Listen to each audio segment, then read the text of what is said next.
So if you have been a regular viewer of the show Tarak Mehta Ka Ulta Chashma, you would definitely agree with me to the fact that Tarak Mehta Ka Ulta Chashma has lost its charm over a period of years. Even Dilip Joshi aka Jethalal in an interview with Saurabh Pant has agreed to this fact कि इस show की story lines में अब उतनी बात नहीं है जो पहले हुआ करती थी. So today in this video I'm going to analyze what could be the possible reasons behind the downfall of the show and should the show shut down. So इस वीडियो को मैंने 5 पार्ट से बांटा है. Number 1, a brief description of the show. Number 2, what are the different phases of the show. Number 3, what could be the possible reasons behind this downfall. Number 4, who is at fault behind this downfall. And number 5, should the show shut down. तो तुम्हें time times video को description में मिल जाएंगे. If you want you can go and skip to them.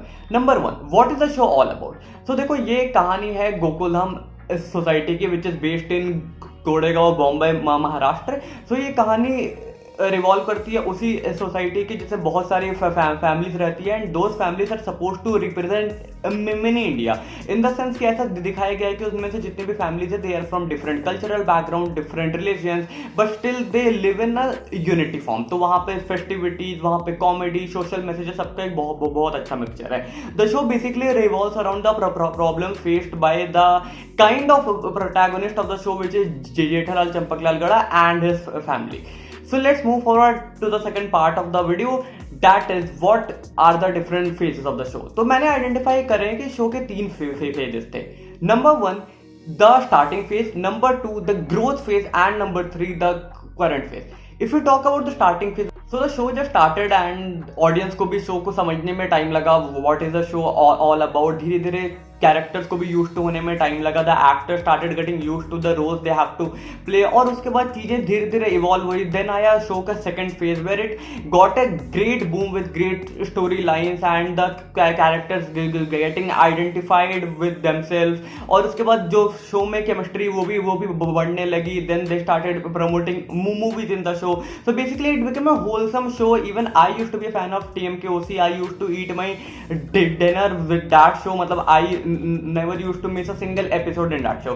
And then came the third aspect of the show, which is the current aspect, where they unfortunately renovated their houses and उसके बाद story lines में एक अजीब सी drop सी आ गई. Now if you'll see and go the TRP rating and you'll feel कि TRP rating fall होते जा रही है, where the show used to on the top used to be at least in the top 5 every week. अभी वो show top 10 में पहुंच गया, it is not in the top 5. Even अगर तुम YouTube के वीडियोस में जब भी जाके देखोगे तो तुम्हें समझ में आएगा कि जो hate comments है उनका अमाउंट हर दिन बढ़ता ही जा रहा है. So these were the 3 phases of the show TMKOC, and now I move forward to the third part of the video, which is what could be the possible reasons behind the downfall of the show. तो मैंने कुछ pointers बनाए. I'll come to them one by one. Number 1 would be evolution. So let's talk about the evolution of the characters and the evolution of other things and the concept of the show. तो इस show में बहुत सारे evolutions हुए, but what I feel that majority of the evolution जो हुआ है that has happened for a bad. Let's talk about the characters first. So the main character of the show which used to be Dayaben, उन्होंने show को 2-3 साल पहले छोड़ दिया. हर सन which is Tappu, उसने भी शो को छोड़ दिया. सोनू चेंज हो चुकी है. The doctor Hathi, the old doctor Hathi who used to play the role is no more, so unfortunately he had to be change. Sodhi अब न्यू है. Then if I talk about Anjali, she has change. Bawri ने शो को छोड़ दिया. सोडी ने शो को छोड़ दिया. So there is a huge list of characters जिन्होंने शो को छोड़ा है. और इन जो 10-12 सालों में जो ओल्ड कैरेक्टर्स ने अपनी रेपुटेशन बनाई थी, अपनी फेस बिल्डिंग करी थी, वो चीज अब टूट गई है. तो that is a reason why show के साथ लोगों का कनेक्शन भी छूट गया. बिकॉज एक शो में जब 1-2 कैरेक्टर रिप्लेस होता है that is acceptable, but when a lot of character gets replace it is very tough for the audience. और खासकर वो ऑडियंस जो पिछले कितने सालों से शो को देखते आ रही है, it is very tough for them to adjust to the fact कि काफी सारे कैरेक्टर चेंज हुए हैं. If I talk about the nature of the people who have been playing in the show, तो let's talk about Jethalal father हुई चंपकलाल जयंतीलाल गड़ा. तो first ही use to be the person जो गांव से आए हैं and he can not adjust to the fact कि वो शहर में है and he use to do such stupid activities. He was shown as a person who would do stupid activities. वो फालतू में जेठालाल को डांटेगा. He would do some kind of fun comedy and still there was a small element of social messages in him. But his character taken the 180 degree turn and now he has turned into a character who is shown as a secondary portrayal of Mahatma Gandhi. So is more into this social message वाला thing. वो comedy का part drop हो गया है. Now is shown more standard, is shown more sophisticated, which is a bad part according to me. I do not relate to him anymore. If you talk about Asit Modi, तो Asit Modi if you don't know is the producer of the show. So पहले क्या होता था कि कई बार किसी story line में just for some surprise audience के लिए they used to bring Asit Modi का कैमियो. बट अब क्या होने लगा है कि हर दूसरे एपिसोड में, हर दूसरी स्टोरी लाइन में they bring Asit Modi, which shows की what kind of unrealistic show it has become. Because बार बार रियल लाइफ को मिक्स करना is not a good thing at all. If you talk about Tappu Sena, so Tappu सेना को we all have been seeing उनके बचपन से ही. So अगर तुम पहले के एपिसोड जाके देखोगे, you would actually feel कि those kids have actually grown with the show. But अब क्या है कि they used to be earlier kids, so they were treated as Tappu सेना and everyone was like ये तो बच्चे हैं, कोई बात नहीं. But even after 12 years, even after the completion of 12 years of the show, they are still being treated as if कि वो 5-6 क्लास के बच्चे हैं. They are in college and they are forced to wear shorts, they are forced to do the kind of activity जो किसी बच्चे से expected होती है. And they are still that childish behavior, that childlike behavior are still there in them. So this is a bad thing, because if I feel कि if the show is maturing with the audience wants कि show के characters भी mature हो in the right way. Let's talk about the second reason, which is show environment. So show का environment, किसी भी show का environment is very important for people to relate. तो अगर तुम स्टार्टिंग की गोकुलधाम सोसाइटी को देखोगे तो वो कुछ ऐसी दिखती थी, और तुम अभी की गोकुलधाम सोसाइटी को देखोगे तो वो कुछ ऐसी दिखती है. एक बार इसको तो एक्सेप्ट कर भी लिया जाए, पर स्टार्टिंग के जेठालाल का घर ये था एंड अभी के जेठालाल का घर ये है. So this show is no more a middle class show. अब it is not that much relatable as it used to be. Now they have started using more high definition cameras, they have started using more contrast in the show, more brightness in the show. उनके cameras की quality जब से अच्छी हुई है, they have started putting more and more colors into the show, which make the show look very unrealistic.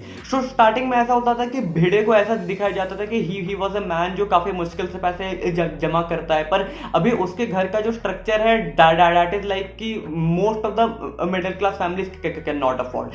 तो ये जो शो का environment है, ये जो चीजें चेंज हुई है, that change has happened for a bad. और सोसाइटी के रेनोवेशन के बाद, उनके फ्लैट्स के रेनोवेशन के बाद स्पेसिफिकली शो की रेटिंग बहुत ज्यादा डाउन होने लगी थी. If I talk about the third reason, that would be storyline. तो स्टोरी लाइन एक्चुअली बात ये थी कि जब शो के जो ओल्ड राइटर्स हुआ करते थे, they have left the show now, so the story line has drop to a great extent. और जो कॉमेडी होती थी वो काफी फोर्सफुल होने लगी है, स्टोरी लाइन को स्ट्रेच किया जा रहा है. And even the story lines are repeated, because there are many similarities that you can find अभी के स्टोरी लाइंस और पहले की स्टोरी लाइंस में.